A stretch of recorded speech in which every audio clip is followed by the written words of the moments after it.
Hi, this is Joe Stowell. Hope you're off to a great day. Let's take just a minute to talk about one of the most debilitating emotions in our spiritual life, the problem of fear. Our text, 2 Timothy 1:7. Now, you've probably seen the reality TV show Fear Factor.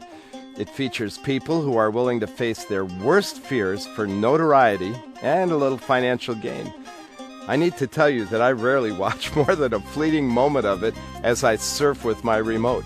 I find it really tough to watch people eat cockroaches, immerse themselves in a tank full of creepy worms with legs, and stay underwater far too long with slimy eels crowding around their heads.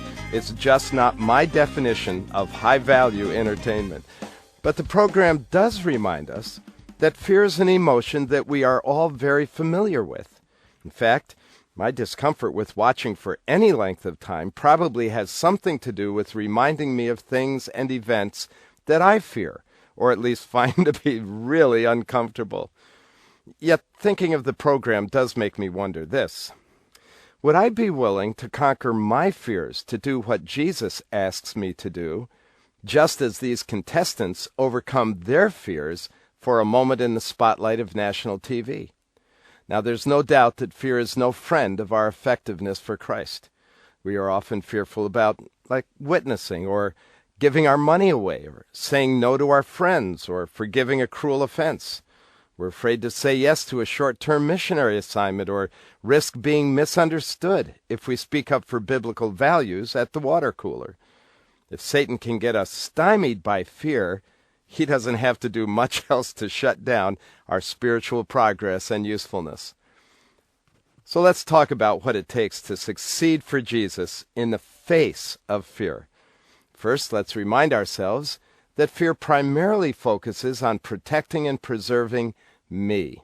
So overcoming fear begins with deciding that some things in life are more important than ourselves. Things like the eternal destinies of others, the prosperity of the work of Christ in our world, the fact that the reputation of Jesus is more strategically important than my fleeting popularity, and that his integrity and righteousness showing up in my life is more important than cheating around the corners for some personal gain. Now, once you and I realize that a self-surpassing passion for others and Jesus trumps fear, we can understand why the Apostle John in 1 John 4:18 wrote that true love for others and love for Christ, casts out fear. But loving can often feel like a risky, sometimes losing proposition, which is why we need one more commodity to realize the power of the love that conquers the fear in our heart. And that ingredient is trust. Trusting that God will protect you when you are fearful, that God will reward you when you feel at risk, that God will give you guidance and courage when you feel lost and intimidated. This is what it takes to defeat the fear that holds you back. Are you afraid that when you love, you will become vulnerable, misunderstood, taken advantage of, or misused? Trust God to watch over you, to meet your needs, and to give you his best, and those fears will become increasingly non-existent.